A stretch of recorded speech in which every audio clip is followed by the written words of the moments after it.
میں ان کی کمر پہ چڑھ گئے، وہ بیٹھ کے خسر پسر کرنے اللہ کے نبی نے سجدہ ہی لمبا کر دیا،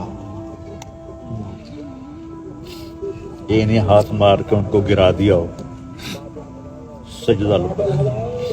جب زیادہ لمبا ہو گیا تو صحابہ کو تشویش ہو گئی کہ فوت تو نہیں ہوگی۔ تو عبداللہ بن مسعود کہتے ہیں میں نے سر اٹھا کے دیکھا تو دیکھا تو دونوں اوپر بیٹھے ہوئے آپس میں گٹ مٹ کر رہے تھے، کہنے کہ میں نے ہاتھ آگے بڑھایا ان کو اتارنے کے لیے، ایسے سجدے میں تھے نا، تو یہاں سے نظر آیا ایک ہاتھ آ رہا ہے بچوں کے لیے، تو آپ نے یوں کیا ایسے، چھوڑ دو کچھ نہ کہو، وہ پیچھے ہٹ گئے۔ جب تک دونوں بھائی نہیں اترے آپ سجدے سے نہیں، تو جب آپ نے سلام پھیرا تو دونوں کو گود میں لے کر کہا کہ ابھی ہما و امی لا تو ہما، میرے ماں باپ ان پہ قربان، ان کو کبھی دکھ نہ پہنچا۔ اور یہ نہیں پتا تھا کہ دونوں وہ دکھ دیکھیں گے کہ قیامت آ جائے گی۔ اتنی بری حالت ہوئی امام حسن علیہ السلام کی زہر کی وجہ سے، آنتیں کٹ کٹ کے باہر نکل آئیں، تو کہنے لگے اپنے بھائی سے مجھے کئی دفعہ زہر دیا گیا ہے، لیکن اس دفعہ جو زہر مجھے دیا گیا ہے اس نے میرے جگر کو چیر دیا، تڑپ رہے تھے زہر کی اس شدت کی وجہ سے۔ کون ہے ویسے سینے سے لگا کندھوں پہ بٹھایا کہ ماتھے چھو گئے۔ حضرت ابو ہریرہ فرماتا ہے کہ رات ہو عینی و سمعت اذنایا، میری آنکھوں نے دیکھا اور میرے کانوں نے سنا۔ آپ نے کبھی حسن کبھی حسین یہاں کھڑا کیا ہوتا تھا اور اسے جھولا دے رہے تھے، اور آپ کہتے اوپر آؤ، اصعد المرتقی، کہتے پہاڑی پہ چڑھو، یہ ایسے ہوتی ہے نا، تو وہ ایسے ایسے ایسے چھوٹے چھوٹے یہاں آ گئے، کہتے اور آؤ، پر آؤ، کوئی ادھر آؤ، اور آگے آؤ، یہاں آگے، اور آگے آؤ، یہاں آگے، پھر تھوڑا سا یوں ہو کے ان کے بازو پکڑ لیتے، کہتے اور اوپر آؤ، تو وہ یہاں تک آ جاتے، تو پھر ان کے ہاتھ فکس کر کے تھوڑا سا اوپر ہو کر ان کا بوسہ لیتے اور کہتے یا اللہ میں ان سے پیار کرتا ہوں، تو بھی ان سے پیار کر، انی احبہ فاحبہ۔ یا اللہ ایک دفعہ، اچھا عربوں کی تہذیب تھی کہ بچوں کو نہیں اٹھاتے تھے باہر، اور نہ ہی گھر میں، اتنے وہ عجب مزاج کے لوگ تھے، بچی ہوتی تو دفن کر دیتے تھے۔ تو بچے کو اٹھانا عیب تھا، یہ ماحول ہے، پہلے اس کو سمجھو، بچے کو اٹھانا کسی بڑے سردار کے لیے عیب تھا، اور آپ سے بڑا سردار کون تھا؟ تو یہاں اٹھانے کا تو ایک معقول نظر آتا ہے نا، یہاں اب آپ ہم یہ یوسف کو اٹھاتا ہے، ابو ذر کو یہاں بٹھاتا ہے، لیکن آپ نے دونوں کو یہاں بٹھایا ہوا تھا، ایک یہاں اور باہر آ گئے، ان کو ساروں کی کھوپڑیاں گھوم گئی، یہ کیا، ایک ادھر بیٹھا ہوا، ایک ادھر بیٹھا ہوا، تو آخر ایک صحابی نہ رہ سکتے ہیں کہ یا رسول اللہ اتنا پیار، اتنا پیار؟ آپ نے فرمایا ہاں میں بھی ان سے پیار کرتا ہوں، میرا اللہ بھی ان سے پیار کرتا ہے، اور جو ان سے پیار کریں گے اللہ ان سے بھی پیار کرے گا۔ اور آپ نے کہا یا اللہ میں ان سے محبت کرتا ہوں تو ان سے محبت فرما، جو ان سے بغض رکھیں تو بھی ان سے بغض رکھیں۔ واہ ماشاءاللہ۔ اور دونوں بچوں کو کے ساتھ کھیلتے تھے۔ آج کل کے والدین تو بچوں کو ٹائم نہیں دیتے، کاروباری اپنے کاروبار میں پھنسے ہوتے ہیں، شام کو تھکے آ رہے آتے ہیں، اور کاروبار سارے ادھار پر ہیں، ادھار پر لیتے ہیں، ادھار پر دیتے ہیں، تو جس نے لینا بھی ادھار ہو دینا بھی ادھار ہو اس کو تو نیند آ ہی نہیں سکتی، تو سکھ کا سانس لے ہی نہیں سکتا۔ تو گھر آتے ہیں تو وہ اپنے فرسٹریشن میں ہوتے ہیں، اور ماؤں کو اپنی فضولیات ہیں، کبھی ڈرامے دیکھ رہی ہیں، کبھی میک اپ کر رہی ہیں، تو بچوں کو صرف کھانا کھلا دیا، کپڑے پہنا دیا، اسکول بھیج دیا، لیکن میرے نبی سے بڑھ کر دنیا میں کوئی ذمہ دار نہیں ہے، ان سے بڑھ کر کسی کے کندھوں پہ بوجھ نہیں تھا، ٹھیک ہے؟ اور آپ بچوں کے لیے وقت نکالتے تھے اور ان کے ساتھ کھیلتے تھے. ایک دفعہ دونوں کی کشتی کرا رہے تھے. حسن بڑے تھے، حسین چھوٹے تھے، وہ دب رہے تھے. تو آپ کہتے حسین شاباش، حسین شاباش، زور لگاؤ. تو یہ گھر میں ہو رہا ہے، حضرت فاطمہ کے گھر. تو وہ تو ماں تھی نا، وہ بولی یا رسول اللہ آپ ساری شاباش حسین کو ہی دیتے جا رہے ہیں، حسن کو نہیں دے رہے. تو آپ نے فرمایا میرے پاس جبریل کھڑا ہے، وہ بھی حسین کو شاباش دے رہا ہے، میں بھی اسے شاباش دے رہا ہوں. تو کتنے عظیم لوگ، ہستیاں تھیں یہ. ایک زہر میں مار لیا، ایک کا گلا کاٹنا. ایک دفعہ آپ نے حضرت ام سلمہ سے فرمایا کہ آج ایک فرشتہ آ رہا ہے آسمان سے جو آج تک کبھی نہیں آیا. اس نے اللہ سے درخواست کی ہے کہ میں نبی سے ملنا چاہتا ہوں. تو وہ اللہ نے اجازت دی، تو آج مجھے ملنے آ رہا ہے، دروازے پہ کھڑی ہو جاؤ، کوئی اندر نہ آئے. تو وہ کھڑی ہو گئی. تھوڑی دیر گزری تو حضرت حسین آ گئے کھیلتے ہوئے. وہ اندر جانے لگے، انہوں نے پکڑ لیا. جب انہوں نے پکڑا تو وہ رونے لگے. وہ روئے تو انہوں نے چھوڑ دیا، وہ اندر چلے گئے. تھوڑی دیر بعد اندر سے اللہ کے نبی کے زور زور سے رونے کی آواز آئی. تو پھر حضرت ام سلمہ نعرہ سکین آپ کے اندر گئیں تو آپ نے حضرت حسین کو ایسے سینے سے چپکایا ہوا تھا اور ایسے ایسے ہل ہل کے رو رہے تھے، ایسے آنسو بہ رہے تھے.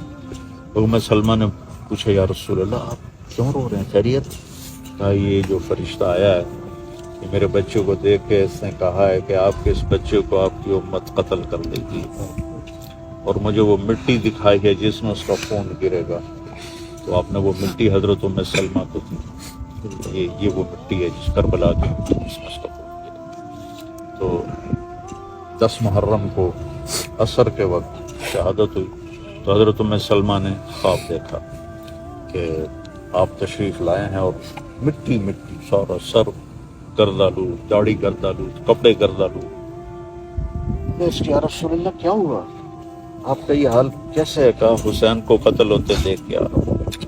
کل وہ گھبرا کے اٹھی اور مٹی کو دیکھا تو خون آلود ہو چکا. محرم ہمیں یہ یاد دلاتا ہے کہ ہم دنیا میں آزاد نہیں. اگر امام حسین چاہتے تو ایک بول پہ سب کچھ مل جاتا، کیا مشکل تھی؟ اگر کسی ظالم کی بیعت کوئی کر لے تو کوئی کافر تو نہیں ہو جاتا. یزید ظالم تھا، اس کی بیعت عام آدمی کے لیے تو ٹھیک تھی. حسین ایک نمونہ تھے، ایک نمونہ تھے اور آل رسول تھے. انہوں نے آگے نمونہ بننا تھا. ایک پیغام دیا کہ حسین جیسی جان بھی ہونا، اس کو اللہ کے نام پہ قربان کرنا سستا سودا. ہماری تو جانوں کی کوئی قیمت ہی نہیں، ہم گندگی کے کیڑے جیسے لوگ ہیں. لیکن اگر حسین جیسا، جب جنگ سے پہلے نا آنکھ لگ گئی، خیمے کے باہر بیٹھے ہوئے تھے، آنکھ لگ گئی، آنکھ کھلی تو ہنسنے لگے. تو حضرت زینب، حضرت علی کو جو اللہ نے فصاحت دی تھی نا، قوت بیان، وہ بیٹی کی طرف آیا. حضرت زینب قوت بیان کی شہزادی تھے جیسے حضرت علی. تو کہنے لگی کیوں ہنس رہے ہو، یہ کوئی ہنسنے کا موقع ہے، موت سر پہ کھڑی. تو کہنے لگے بہن ابھی اللہ کے نبی خواب میں آئے تھے اور فرما رہے تھے بیٹا میں آپ کو لینے کے لیے آ چکا ہوں، میں آپ کو لینے کے لیے آ چکا ہوں. ان کے لیے مرنا کون سا مشکل تھا. وہ شمر نے کہا نا کہ ہم سب کی گردنیں اڑا دیں گے. تو حضرت امام حسین علیہ السلام نے ہنس کے کہا بالموت تخوفنی، بیوقوف مجھے موت سے ڈراتا ہے. بالموت تخوف، کیا تم مجھے موت سے ڈراتے ہیں؟ موت تو ہمارے لیے راحت ہے. اگر اگر امام حسین چاہتے تو وہ ہاں کر دیتے، تو بچے بھی سلامت، اولاد بھی سلامت، گھر بھی سلامت، جان بھی سلامت اور ان کا دین بھی سلامت. ان کو تو جنت کے سرداروں کی جو بشارت ملی، آپ نے کہا حسن حسین جنت کے نوجوانوں کے سردار. تو یہ بشارت ان پہ شہادت کی وجہ سے نہیں ملی تھی، وہ تو بھی ماں کا دودھ پیتے تھے اور جنت کی سرداری مل گئی تھی. وہ تو یزید کی بیعت بھی کر لیتے تو جنت کی سرداری کوئی مسئلہ نہیں تھا.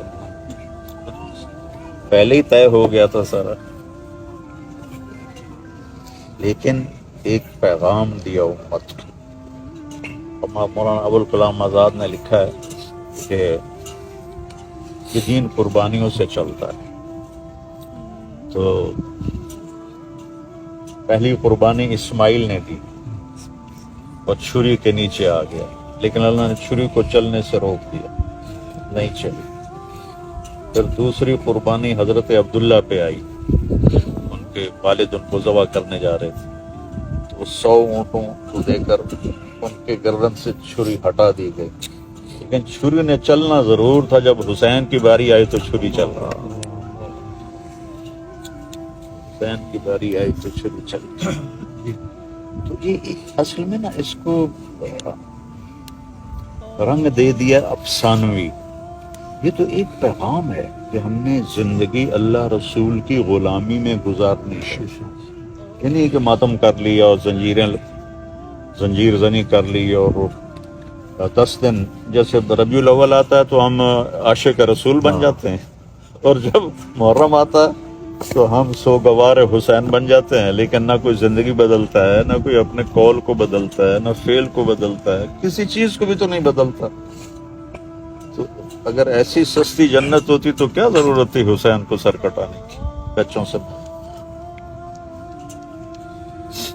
مال جگر حد ہوتی۔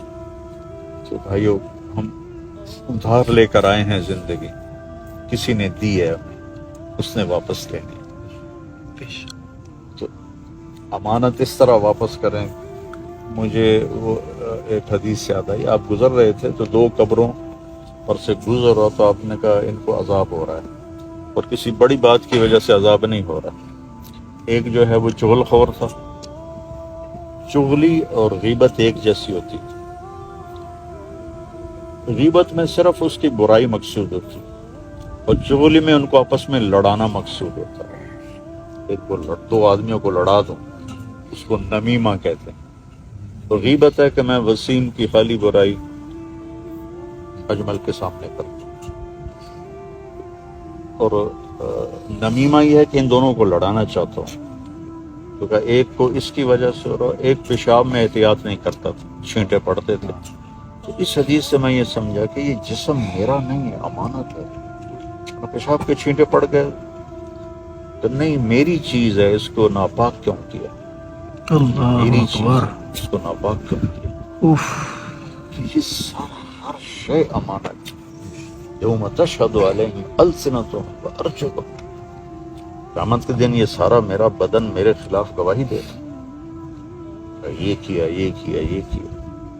سحقا لکم ان کن کنت اناظر، تو آدمی کہ تمہارا بیڑا غرق ہو، تمہاری خاطر تو میں یہ سب کچھ کرتا رہا، تم ہی میرے دشمن بن گئے۔ کہاں انطقنا اللہ الذی انطق کل شیء، ہمیں وہ بلوا رہا ہے جو ہر چیز کو بلواتا ہے۔ تو 1 سال اور گھٹ گیا ہماری زندگی میں سے، اور ہم قبر کے قریب 1 سال اور قریب چلے گئے۔